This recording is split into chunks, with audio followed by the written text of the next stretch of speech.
Certo, então acho que já começamos a gravar, é isso. Eu ouvi aqui um recording in progress, então começamos nossa gravação.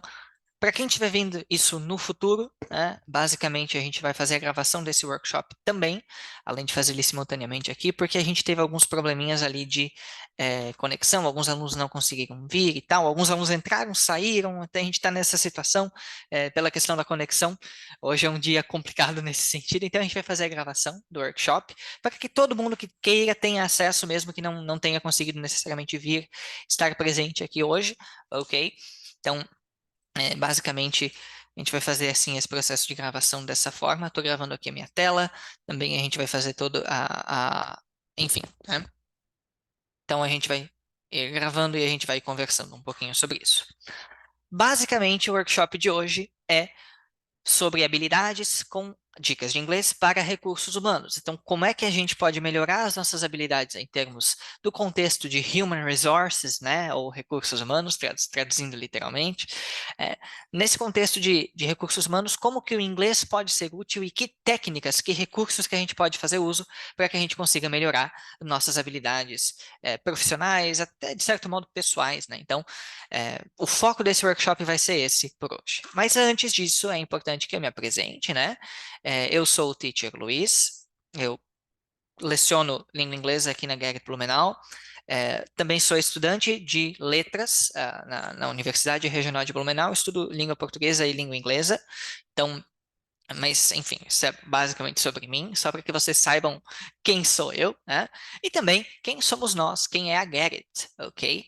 Eh, Tudo começou em uma pequena sala improvisada e hoje nós somos uma escola de idiomas com franquias espalhadas pelo Brasil, com foco aqui em Santa Catarina, né? Então, nossa história, ela remonta a um passado em que o fundador Tiago deu aulas em uma pequena sala improvisada e hoje a ideia é que a gente tenha uma rede de franquias espalhada. Nosso foco é em Santa Catarina, a maioria das escolas estão no estado de Santa Catarina, mas também há escolas em Manaus, no estado de São Paulo, enfim, estamos espalhados pelo Brasil.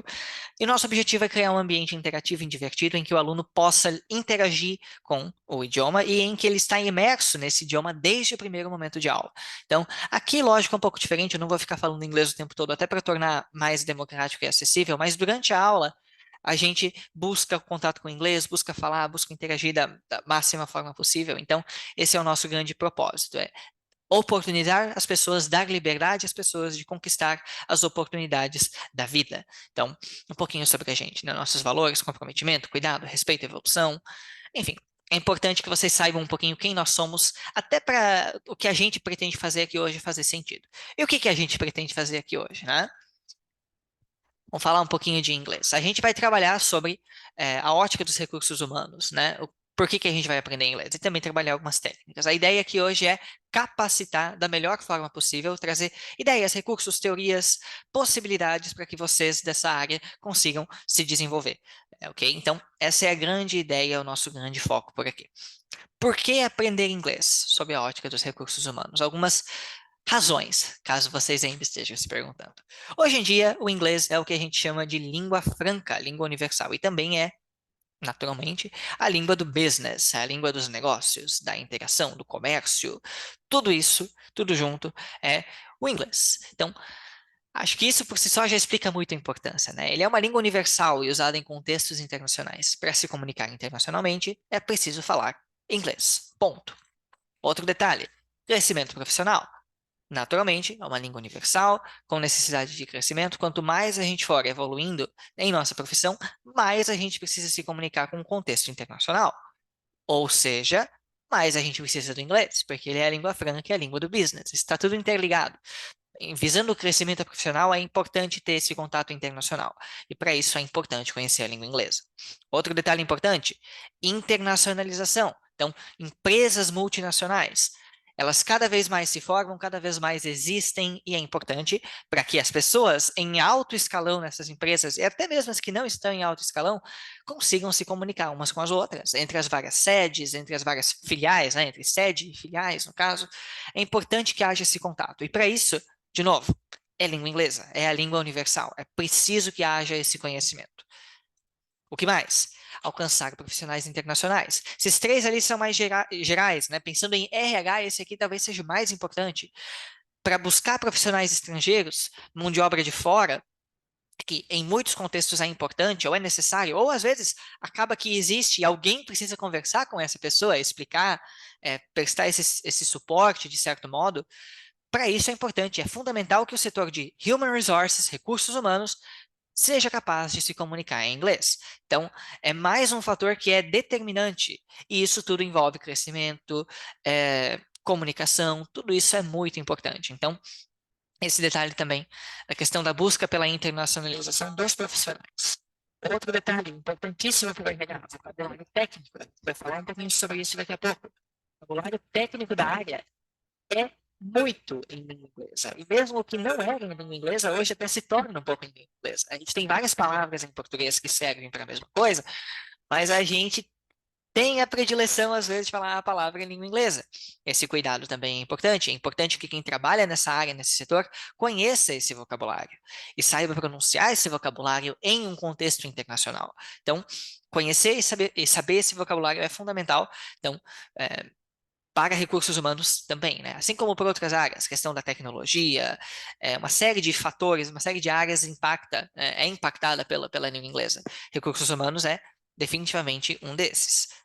E aqui, com certeza vocês já ouviram essa frase, mas eu não posso fugir dela. Não é um diferencial, né? É um pré-requisito. Hoje, passou-se o tempo, né, em que inglês era diferencial. Hoje em dia, ele é praticamente um pré-requisito para várias funções. Buscando crescimento profissional, ele é um pré-requisito, sem sombra de dúvidas. Certo? Vou tomar aqui uma aguinha, né, e a gente já segue. Muito bem. Então, pensando em tudo isso, o que que a gente vai falar aqui hoje, né? Quais são as técnicas? A gente vai falar um pouquinho de vocabulário, não vamos dar uma ênfase tão grande porque são informações que se encontram sem grandes dificuldades. Eu vou trabalhar algumas que são mais importantes e específicas e também a questão da pronúncia, ok? Mas vocabulário que é muito importante. Cargos e funções em inglês, isso é um detalhe bem interessante. Eu também separei uma lista para passar para vocês, para que vocês tenham em mãos, em fácil acesso quando vocês precisarem, porque saber todas é muito difícil, mas ter acesso a isso quando é necessário é muito importante. Escrita de e-mails em inglês, comunicação internacional, fundamental e é importante também passar uma boa impressão pela empresa enquanto um RH, então, fundamental conhecer. E alguns recursos úteis para vocês também, fóruns, sites, onde vocês podem coletar informações para quando vocês não conseguirem. A gente tem um tempo relativamente curto aqui nesse workshop para trabalhar uma série de informações que seriam interessantes, né? Questão de folha salarial seria um tópico interessante para se abordar, como proceder com entrevistas, né? Então, são tópicos muito amplos e muito difíceis de se trabalhar no tempo que nós temos. Então, por isso que eu vou encaminhar esses recursos para vocês. Vai ter um pouquinho disso em todos eles, para que vocês busquem essas informações e tenham acesso, certo? Então, ao final, eu quero passar esses slides para vocês também. Acho que junto com a gravação, como para alguns eu vou ter que encaminhar a gravação, né? Já encaminho os slides também para que vocês tenham acesso aos links, que vocês possam acessar e fazer uso das informações, além daquelas que eu vou passar aqui para vocês hoje no workshop, certo? Então, basicamente essa é a ideia. Vamos falar um pouquinho agora de vocabulário? Então, como é que vai funcionar? Eu vou apresentar o vocabulário, vou dar uma ênfase ali para a pronúncia, vou sempre repetir a palavra duas vezes e vou comentar um pouquinho também sobre o significado dessa palavra.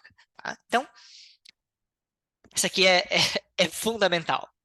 HR, ou Human Resources, é a sigla para recursos humanos, ok? Acho que não tem nem muito segredo, né? A sigla para recursos humanos em inglês, HR ou Human Resources. Cuidado com a pronúncia da sigla, né? HR. São as letras em inglês da forma como a gente pronuncia elas, né? E outro detalhe, aí uma questão até um pouco gramatical, mas que é interessante citar, os adjetivos sempre vão vir antes dos substantivos em inglês. Então, por exemplo, eu tenho uma caneta azul. Eu digo blue pen. Azul vem antes de pen. Aqui a gente diria caneta, pen, azul, blue, mas em inglês a gente inverte. Isso é um conhecimento muito importante na hora da comunicação oral, né? E até na escrita mesmo. Então, por isso human resources e não resources human, como às vezes a gente fala, ou resources humans, né? Por associar com o português, às vezes a gente segue dessa forma, mas tem que tomar esse cuidado, ok? Background. é a história pessoal de alguém, um pano de fundo, ou aquilo que aconteceu antes com o indivíduo. Pode ser um ponto de vista profissional ou pessoal, né? Personal background or professional background. Enfim, isso é muito importante quando a gente faz o primeiro contato com um possível colaborador, funcionário, né? Conhecer o background. Isso às vezes está aliado ali ao currículo, né? O curriculum vitae, o CV, as they say there, né? Como eles dizem lá, CV. O background também é muito importante conhecer, certo? Seguindo, employer e employee, a gente vai apresentar essa dicotomia, né? Essas duas palavras contrárias. Employer é o empregador. Normalmente as palavras que terminam com er, esse prefixo, né? Employer, er, indicam alguém que faz a ação. Nesse caso, a ação é empregar, employ. Quem faz a ação de empregar é o employer, é o empregador. Outros exemplos, e um deles com certeza vocês conhecem. Interviewer, que é aquele que entrevista, e trainer, é aquele que treina, que faz o treinamento, certo? Employee, essa terminação I, que não é literalmente a letra I, mas é a pronúncia I, é o empregado. É aquele que recebe a ação. Nesse caso, a ação de empregar. É aquele que é empregado, ok? Interviewee, trainee com certeza vocês já ouviram em algum contexto, né? É a pessoa que está em treinamento, está sendo treinada, ok? Interviewee é aquele que está sendo entrevistado. Então, são alguns exemplos importantes também, ok? Próxima palavra. Essa aqui é muito importante no processo de candidatura, quando a pessoa se interessa pela vaga, encaminha a documentação. Applicant. Applicant é o indivíduo que se candidata à vaga de emprego. Applicant é aquele que aplica aquela vaga, né? Que vai buscar aquela vaga, que manifesta interesse e encaminha a documentação. Candidate é muito parecido, mas é um processo além. O candidate já foi um applicant. É alguém que foi selecionado nesse processo. Então, não é que ele é o único selecionado, mas há uma espécie de peneira, né, uma seletiva, em que de todos os applicants são selecionados alguns candidates. E esses candidates aí sim vão disputar a vaga propriamente. Então, é um detalhe muito importante, né, essa questão do candidate e do applicant, ok? É diferente. Então, cuidado na hora de se comunicar e de manifestar essa ideia. Applicant é um processo anterior. Todo candidate já foi um applicant, mas nem todo applicant será um candidate. Acho que essa é uma forma bem sintética de expressar essa ideia, ok? Outra muito importante, promote. Promote é promover, realmente, como a gente fala em português. Colocar um funcionário em uma função mais elevada e a um salário mais elevado também, ok? Normalmente por questões de mérito, ou, né, enfim, ele desempenha a função bem, ele pode ser promovido, certo? A outra palavra oposta a promote seria demote, ok? Que não é demitir. É muito comum, para quem não está no contexto da área, usar demote como demitir, mas cuidado, evitem. Evitem porque é um erro, né? Demote é a ideia de diminuir a função e o salário, né? Então, é o contrário de promover. Se eu estou em uma função, eu sou promovido, I am promoted, I get to a better place. If I am demoted, I get to a worse place, né? Eu sou colocado em uma posição ou melhor ou pior. Não é demitir, porque demitir você não é colocado em uma posição pior, né? A posição pior, no caso, seria o olho da rua, né? Você é demitido de fato. Então, você não está mais na equipe. Para demitir, há outra palavra que a gente vai trabalhar daqui a pouco. Na verdade, outras três palavras que são bem importantes. Ao contrário de demitir, nós temos employ ou hire, que são contratar ou empregar. Muitas vezes a gente tenta encontrar diferenças entre as palavras, né? Employ e hire. Uma é para isso, outra é para aquilo. Nem sempre a gente vai ter essa diferença. Às vezes elas só são sinônimos, só significam a mesma coisa. Nesses casos, hire e employ são basicamente sinônimos. Hire tende a ser mais comum em alguns contextos. Em alguns países, usa-se hire mais. Mas, sinceramente, você pode usar tanto hire quanto employ para o processo de contratação e não vai mudar muito, ok? A questão da contratação de um serviço, né? Aí, normalmente, a gente usa hire. E para pessoas, aí tem essa questão employ, hire. Mas é uma questão mais varia do contexto. Teria que observar qual é o contexto em que você está inserido para ir utilizar. Ao contrário, aí tem as três palavrinhas que eu falei como demissão, né? Dismiss, fire ou sack. Demitir um trabalhador sem que ele concorde, ok? Então aí realmente é demitir da forma coercitiva, não é pedir a conta. Há outra palavra para isso. A gente tem dismiss, fire and sack. Dismiss é o mais formal, de longe. Então, se vocês estão em um contexto formal, busquem a palavra dismiss. Fire é aceitável, é formal, ok? Dá para usar. Sack é bem informal, então evitem em contextos formais usar sack. Busquem dismiss. Dismiss dá até um peso maior, né, para a ideia. É um pouco mais formal, realmente. Então, fire também é aceitável. Sack evitem em casos mais formais. Ok? Aqui que eu falei, né? É diferente de demitir. Resign from a job. Ok? É quando você pede a conta. Você pede para sair. Quando o trabalhador sai da função por vontade própria. Ele se demite. Ok? A gente pode ter ouvido já dismiss yourself, né? Se demitir. Or I will dismiss myself. Evitem, tá? Resign from a job é a expressão correta, né? Eu saio, né? Eu me demito, eu me retiro do trabalho. Então, essa é a ideia, ok? E a última das palavrinhas que a gente vai trabalhar hoje, work overtime, ok? O que é o tal do work overtime? Overtime, né? Então, é além do tempo, no sentido além do tempo padrão de trabalho. Vamos supor que hajam 8 horas por dia, né, de carga de trabalho. Fazer a hora extra, que a gente chama, é o work overtime. Trabalhar além da jornada de trabalho, ok? Ou fazer hora extra, como a gente fala, ok? Então, work overtime, ok? Certo? Aqui a gente trabalha toda a questão de vocabulário que eu separei. Há muito mais vocabulário para ser trabalhado, mas a gente precisa ser um pouquinho seletivo também. E a maioria desses eu considero realmente muito fundamentais, certo? Para quem tiver interesse em alguns sites, fóruns que tem mais vocabulário, eu não vou trazer nenhum desses porque eles são bem tranquilos de achar. Então é basicamente buscar ali, vocabulário importante, técnico, RH, em inglês, óbvio, né? E aí vocês vão encontrar. Não tem muito segredo, tá? Certo? Então, agora a gente vai trabalhar um outro setor um pouquinho. Nós vamos trabalhar bem brevemente sobre departamentos e cargos em inglês. Bem brevemente, eu vou trazer apenas 8 exemplos, tá? 8 parece muito, mas pelo número de departamentos e cargos que existem, são poucos, né? Então, vou trazer 8 exemplos para vocês, mas eu vou trazer, acima de tudo, uma lista que tem todos. Todos é uma palavra forte, né? Mas muitos, uma quantidade imensa de cargos, departamentos, profissões, posições em empresas, para que vocês tenham conhecimento. Então, ele vai relacionar o português e o inglês, como eu vou fazer aqui agora. Contabilidade em inglês a gente chama de accounting. Vendas a gente chama de sales, ou sales department. Exportação, exports.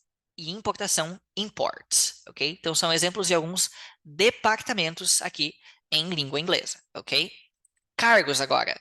Analyst, o analista, né? Manager, esse aqui é muito comum. Gerente. Interno, estagiário, sempre tem que ter o interno, né? Tem que ter o estagiário. Para falar em estágio, a gente chama internship, né? Então, dá para perceber que as palavras têm relação. Estagiário, estágio, né? Intern, internship, ok? E CEO, que é Chief Executive Officer. Essa aqui a gente usa muito, mas às vezes a gente não se liga da sigla. Significado dessa sigla, Chief Executive Officer. Tradução literal, diretor executivo. Presidente em asterisco ali, porque em muitos casos aqui e até lá mesmo é a mesma pessoa, é a mesma função, mas há a palavra president também para presidente, ok? O Chief Executive Officer, ele é o diretor executivo, ele está mais interessado na questão da do que a empresa vai buscar, qual que é a estratégia da empresa, né? Enfim, essa questão mais administrativa superior, vamos colocar assim, é o interesse do Chief Executive Officer em um contexto geral para a empresa, ok? Para uma tabela completa, vocês podem acessar esse link aqui. Ele vai estar nesse slide disponível, mas também vai estar lá no final quando eu vou trazer uma série de links. Então, é do blog Outliers, que é fantástico, é uma grande recomendação que eu tenho para vocês. Eles trazem muitas informações bem interessantes, especialmente para esses setores. Inglês para negócios, recursos humanos, é bem interessante saber, certo? Prosseguindo. Além disso, há outro detalhe importante para a gente falar. Vou tomar mais uma água, que hoje eu preciso de água, vocês estão percebendo, eu imagino. Mas é isso, só para preservar a minha voz até o final do dia, que é sempre muito importante, né? Enfim, além dessas questões, a gente vai falar um pouquinho sobre escrita de e-mails, or writing emails, certo? Esse é um tópico que me interessa muito. Como eu disse, eu curso letras e essa questão de comunicação escrita é algo que me interessa muito, tá? Então eu vou dar uma ênfase um pouquinho maior aqui, porque é um assunto que muito me interessa e que, evidentemente, é fundamental para o setor de recursos humanos e basicamente até para todos os setores, né? Essa questão da comunicação, especialmente a comunicação formal. Então, eu vou trazer aqui exemplos de estrutura, um exemplo para a gente observar, que eu também peguei em um dos sites que eu vou citar e trazer para vocês, e também algumas dicas importantes na questão da formalidade, ok? Então, são aspectos que a gente vai trabalhar um pouquinho hoje. Escrita de e-mails. Subject line. Subject line é aquela a linha de assunto, vamos colocar assim, né? Onde você coloca o assunto ao qual você está se referindo. Normalmente a gente usa a sigla RE, né? RE, dois pontos, e aí a gente coloca o assunto, né? O tema do e-mail. Depois disso vem os greetings, que são as saudações gerais. Dear Mr., Miss or Mrs., surname, ou Dear Sir or Madam. Cuidado aqui. A gente vai trazer dear e aí o nome da pessoa, ok? Ou o sobrenome nesse caso. Se eu não sei quem é a pessoa que vai receber, ou se eu não sei o sobrenome, eu uso dear Sir or Madam, ok? É algo como caro senhor ou senhora. Não sei quem, não sei o seu nome, não sei se é senhor ou senhora, mas caro senhor ou senhora. Há estratégias que gostam de usar to whom it may concern. Eu confesso que não gosto e acho perigoso, pode causar uma impressão má. To whom it may concern seria algo do tipo a quem possa interessar. A tradução seria mais ou menos essa. É, dá uma impressão meio ruim, do tipo, você não fez nem o trabalho de buscar quem é a pessoa que vai se destinar, sabe? Então, e parece que não coloca um respeito, né? O Dear Sir, Madam, mesmo que eu não saiba quem é, impõe um pouco mais de respeito. Então é interessante tomar esses cuidados também. Evitem o To Whom It May Concern se vocês puderem. Se alguém usava, tenta não usar. A menos, é claro, que você se sinta confortável e nunca tenha dado problema, lógico. A escolha da forma como você escreve é sua. É uma dica que eu considero importante. Evitem o To Whom It May Concern, ok?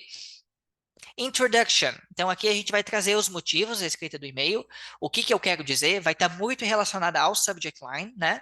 E também vou relacionar e-mails ou a fatos prévios, se eles existirem.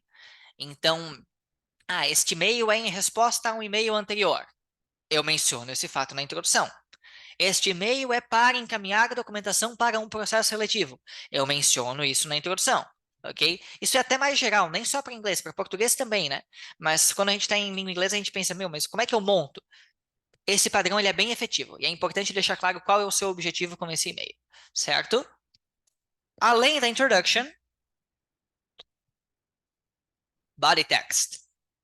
Okay? Vocês percebam que ali o slide ficou bem amplo, porque tem muita informação, tá? Body text são as informações relevantes. É o corpo do texto, né? Do texto, é ótimo, do texto. Não vai ter um padrão fixo, tá? Uma série de formas, depende do tema, do grau de formalidade, da proximidade, mas é onde você vai colocar a substância mesmo, aquilo que você quer montar no texto, informar, trazer. Então, se é para informar por exemplo, você está se candidatando a um processo, é aqui que você vai dizer quem você é, o que você faz, o que você já fez. É, essa questão, né? Meio que vendendo o seu próprio peixe, vamos colocar assim, né? O body text. Conclusion é onde você encerra e retoma a ideia do e-mail. Você vai dar uma retomadinha naquilo que você quer, o que você espera conseguir com esse e-mail. Espera um retorno, espera alguma informação, faz um pedido. Então, isso tudo varia. Se estiver esperando um retorno, uma forma muito comum é I look forward to hearing from you soon. Okay? Então, é algo do tipo, eu espero ouvir de você em breve, espero ter retorno em breve. Né? Se não for esperando retorno, tem várias possibilidades. Thank you for your attention. Let me know if you have questions. qualquer coisa dessa forma, ok? E a gente pode encerrar com duas possibilidades. Na verdade, há mais uma que eu nem mencionei aqui, que é bem comum. É algo como kind regards, ou best regards, ou regards apenas. São algumas possibilidades. Mas, em grau maior de formalidade, a gente encerra com yours faithfully or yours sincerely. Lembram que lá no começo eu falei de colocar o sobrenome ou não? Se você sabe o sobrenome, você coloca Dear Mr. or Mrs., né? E o sobrenome. Se você não sabe, você vai colocar Dear Sir or Madam. Se lá no começo você disse Dear Mr. Johnson, foi o primeiro que me veio à cabeça. Dear Mr. Johnson, você vai colocar Yours Sincerely, que é esse segundo aqui. Você sabe o nome. Se você colocou Dear Sir or Madam, você encerra com Yours Faithfully, ok? Vocês já vão perceber isso no exemplo a seguir. Por exemplo, Dear Sir, Madam. Aqui ele colocou uma barra ao invés do or, também é possível, né? Dear Sir, Madam. With reference to your job ad in alguma coisa, I would like to submit my application for the position. Então, isso aqui é a introdução. Referenciando-se ao anúncio do trabalho em tal, uma informação aqui, né? Gostaria de submeter a minha candidatura, né? Minha aplicação à posição de editor, de conteúdo online, web, né, da internet para a sua empresa, ok? Então aqui eu estou referenciando a uma informação prévia e também dizendo o que eu quero, né? Qual que é o meu interesse aqui. Aqui eu digo um pouco sobre mim. I graduate, lógico, esse texto não é sobre mim, ok? Só para deixar claro. Mas enfim, se fosse eu diria algo sobre mim. I graduated, aqui ele fala um pouquinho da graduação dele, experiência prévia de trabalho, I worked for several years. Tanã. Eu acredito que minhas habilidades, I believe my skills and experience are in line with the requirements, então estão de acordo com os requerimentos. Gostaria de fazer uma entrevista que vai permitir com que vocês me avaliem melhor o meu possível recrutamento. Então, informação, né, no geral. Você vai passar a informação geral. Quem você é, por que que você acredita que vai ser importante, o que você acha que vai somar para a empresa, essa informação no geral. Conclusão. Please find attached a copy of my resume. I look forward to hearing from you. Então, em anexo há uma cópia do meu resumo, mais adequado que seria currículo, né? Uma tradução. Aguardo um retorno, né? Basicamente. Yours faithfully, porque eu disse Dear Sir, Madam. E aqui a assinatura, né? Em termos de e-mail, aí isso vai variar se é um carimbo da empresa, se você vai assinar como si mesma, né? É, enfim, isso vai variar, ok? Dicas importantes. Não usem expressões contraídas. Por exemplo, ao invés de don't, usem do not. Traz um grau de formalidade maior. É muito importante. Is not ao invés de isn't. Are not ao invés de aren't. No dia a dia, usem as contrações. É isso aí mesmo. Dinamizem a língua. Mas, nesses casos, é melhor evitar. Então, tomem esse cuidado. Ok? Modal verbs. Usem modal verbs para tornar as frases mais leves e mais educadas.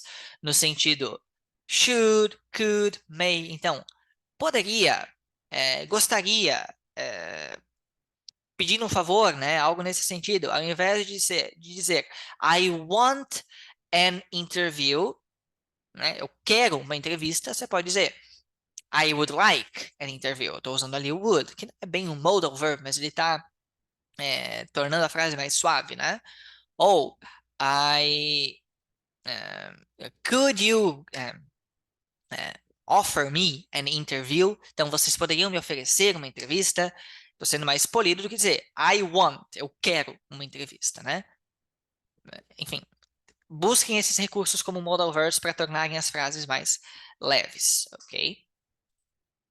E pedido encarecido, always do proofreading.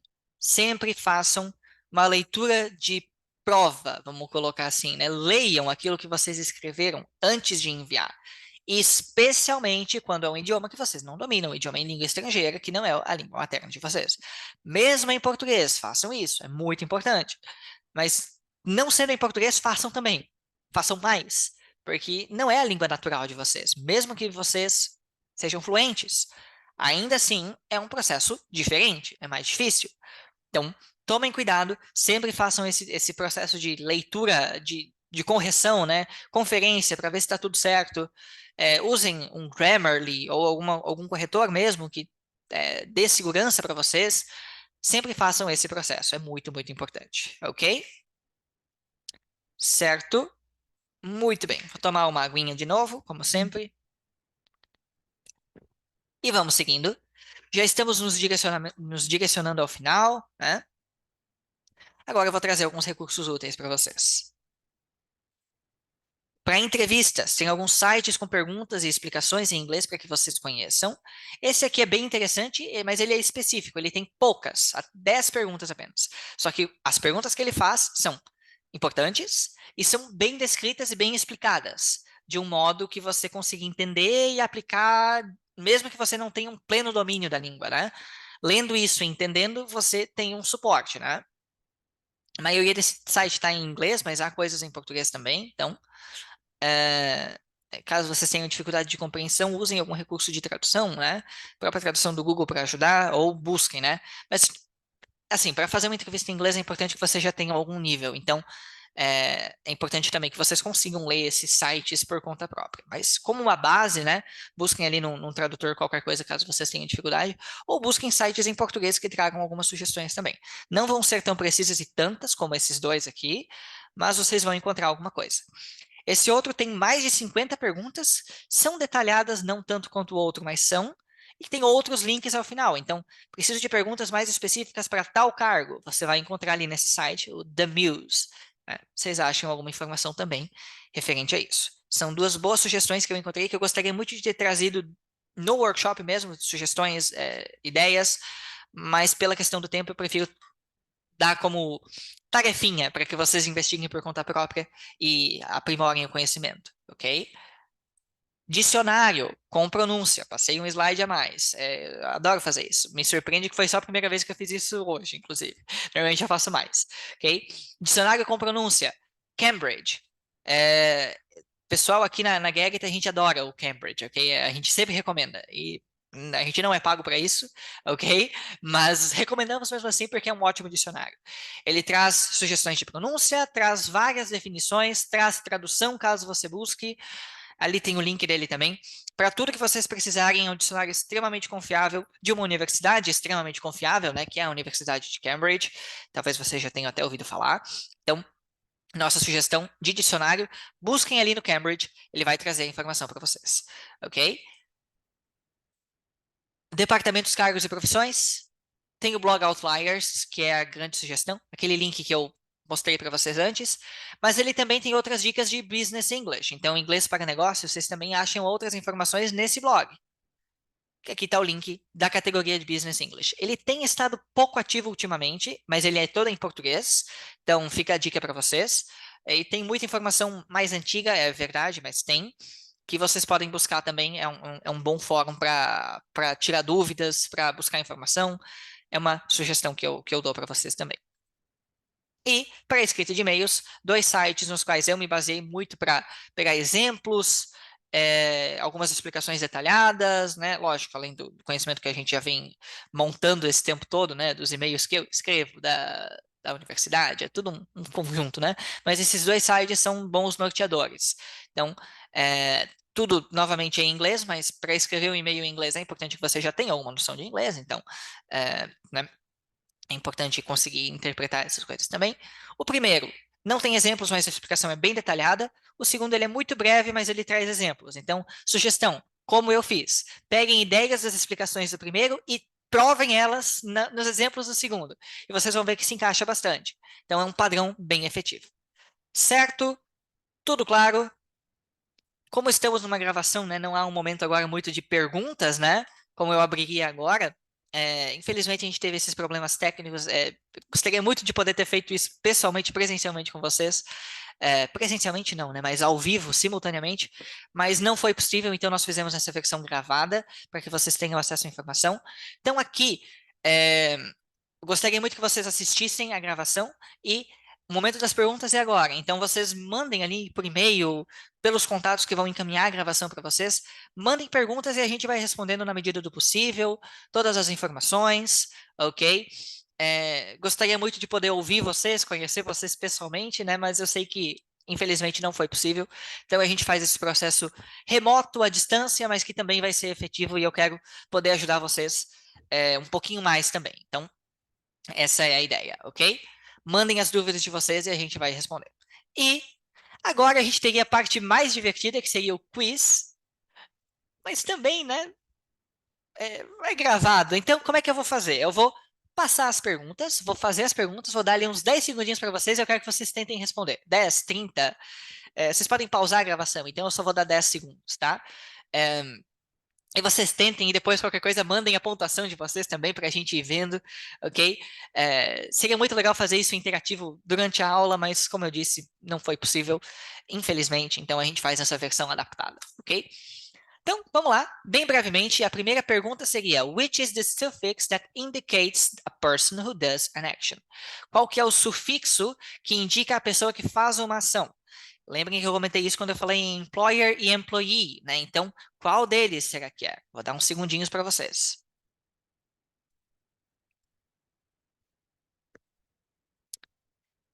Então, vamos lá. Resposta certa é ER. Lembrem, employer é aquele que faz a ação de empregar. Então, who does an action? Quem faz a ação, employer. Perfeito. Próxima pergunta. In an email, what words do we write at the end when we start it with dear sir or madam? Então, em um e-mail, quais palavras que a gente escreve no final quando a gente começa com dear sir or madam? Quando a gente não sabe quem é o nosso destinatário, né? O nosso the person who we are sending the message, né? Para quem que a gente está enviando. Yours sincerely, yours faithfully, yours completely. Qual dessas? Mais uns segundinhos para vocês responderem.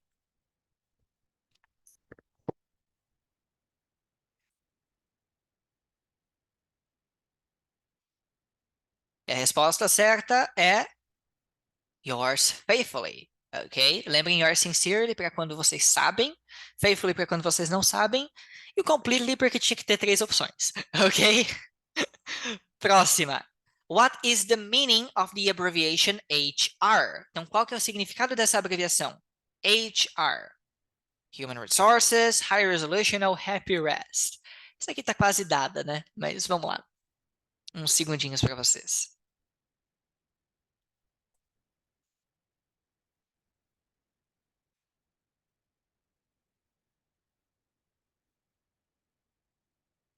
E a resposta é Human Resources. Very good. Recursos humanos.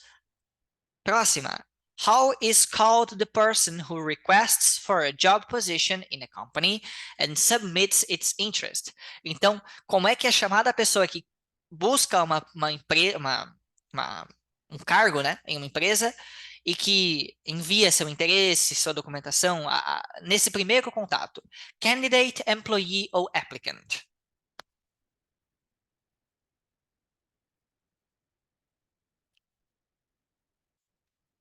E a resposta é applicant. Lembrem que o candidate é o que vem depois e o employee é o que vem depois ainda, né, quando foi contratado já. Então, é isso. E a última pergunta, what does the abbreviation CEO stand for? Então, qual que é o significado dessa abreviação? Chief Executive Original, Chief Executive Owner ou Chief Executive Officer?